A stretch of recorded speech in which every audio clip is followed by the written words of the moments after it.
இனிமையான நண்பர்களே, அன்புள்ளம் கொண்ட சொந்தங்களே, அனைவருக்கும் வணக்கம். விழுப்புரம் மாவட்டம் ஆனங்கூர் ஊராட்சி மன்ற தலைவராக இருப்பவர் சங்கீதா என்கின்ற பட்டியல் சமூகத்தை சார்ந்தவர். அவரை ஊராட்சி மன்ற தலைவர் நாற்காலியில் அமரவிடாமல் ஊராட்சி மன்ற துணைத் தலைவர் ஜாதி ஆணவத்தோடு நடந்து கொண்டார்.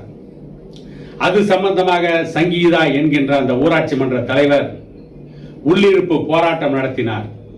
அப்பொழுதெல்லாம் தமிழக அரசு அதிகாரிகள் கண்டுகொள்ளவில்லை, ஆட்சியாளர்கள் கண்டுகொள்ளவில்லை, காவல்துறை கண்டுகொள்ளவில்லை.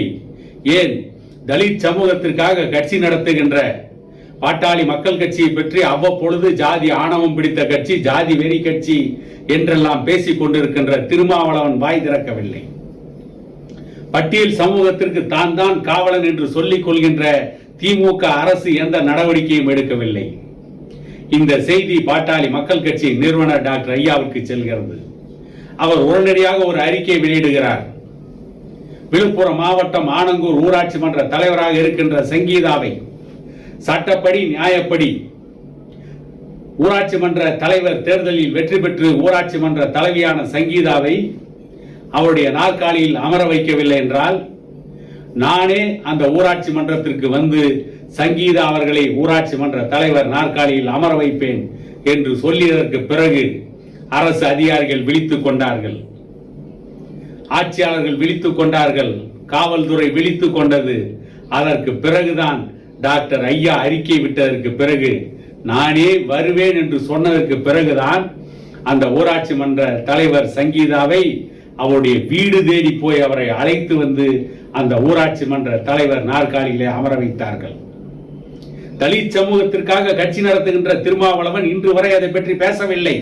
ஒருவேளை அது பட்டியல் சமூகத்தை சார்ந்த சங்கீதா என்பவர் அவராக தன்னிச்சையாக போராடி விட்டார். அவர் போராடியதன் விளைவு டாக்டர் ஐயாவுடைய காதுக்கு செய்தி போனது. அதற்கு பிறகுதான் சங்கீதாவுக்கான அந்த கௌரவம், அந்த அந்தஸ்து கிடைத்தது. ஆனால் திருமாவளவன் என்ன செய்து கொண்டிருந்தார்? ஒருவேளை அதே விழுப்புரம் மாவட்டம் அந்த ஆனங்கூர் ஊராட்சியில் ஏதேனும் நாடக காதல் பிரச்சனை நடந்து தலித் அல்லாத சமூகத்தை சார்ந்த வேறு எந்த சமூகத்து பெண்ணாவது பாதிக்கப்பட்டிருந்து அவருக்காக பாட்டாளி மக்கள் கட்சி சார்ந்தவர்கள் ஆதரவு கரம் நீட்டியிருந்தால், அவருக்கு ஆதரவாக பேசியிருந்தால், இந்நேரம் திருமாவளவன் வானத்திற்கும் பூமிக்கும் குதித்திருப்பார். ஜாதி ஆணவம், ஜாதி வெறி, ஜாதி பித்தர்கள் என்று அவர் எந்த அளவிற்கெல்லாம் பேசியிருப்பார். திரௌபதி அம்மன் நாளை விவகாரத்தில் வள்ளுவர் கோட்டத்திலே போய் உன்னுடைய ஜாதி புத்தி என்று பேசிய திருமாவளவன் தலித் சமூகத்தை சார்ந்த, பட்டியல் சமூகத்தை சார்ந்த ஒரு ஊராட்சி மன்ற தலைவிக்கே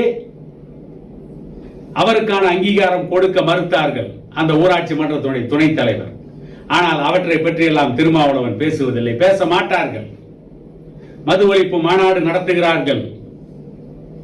மது ஒழிப்பு மாநாடு நடத்தி திமுக அரசுக்கு மதுவை ஒழிக்க வேண்டும், திமுக அரசு டாஸ்மாக் கடைகளை மூட வேண்டும் என்று சொல்லவில்லை. தேசிய அளவில் மதுவிலக்கு கொள்கை வேண்டும். இவர் என்ன திருமாவளவன் தேசிய தலைவரா? ஒரு காலத்தில் தமிழ் தேசியம் பேசியவர் இப்பொழுது தேசியம் பிள்ளை ஆகிவிட்டார், புதிய தேசியம் பிள்ளை ஆகிவிட்டார், சர்தார் பட்டேல் ஆகிவிட்டார். இந்திய தேசத்தை இவர் இணைக்கப் போகிறார். இந்திய தேசத்தில் சாராயமே இல்லாமல் செய்ய போகிறார். ஆனால் தமிழ்நாடு இந்தியாவை விட்டு வேற எங்காவது இருக்கிறதா? ஆஸ்திரேலியாவில் இருக்கிறதா? தமிழ்நாட்டில் சாராயத்தை ஒழிக்க வேண்டும் என்று இவர்கள் மது ஒழிப்பு மாநாடு நடத்தவில்லை. ஏதோ கூடினார்கள், கலைந்தார்கள், கோமாளியாக வேஷம் போட்டார்கள், நடித்தார்கள், எஜமான் விசுவாசத்தை காட்டினார்கள். சாராயத்தை விற்பனை செய்து கொண்டிருக்கின்ற திமுக அரசின் பிரதிநிதிகளே அந்த மாநாட்டில் அமர்ந்திருந்தார்கள். அவர்களும் மதுவிலக்கு வேண்டும் என்று பாரதிய ஜனதா கட்சியிடம் கோரிக்கை வைக்கிறார்கள். என்ன ஒரு வேடிக்கை, என்ன ஒரு விந்தை! ஆனால் பட்டியல் சமூகத்தை சேர்ந்த ஒரு ஊராட்சி மன்ற தலைவருக்கு அநீதி இழைக்கப்படுகிறது. அதை பற்றி இவர்கள் பேச மறுக்கிறார்கள்.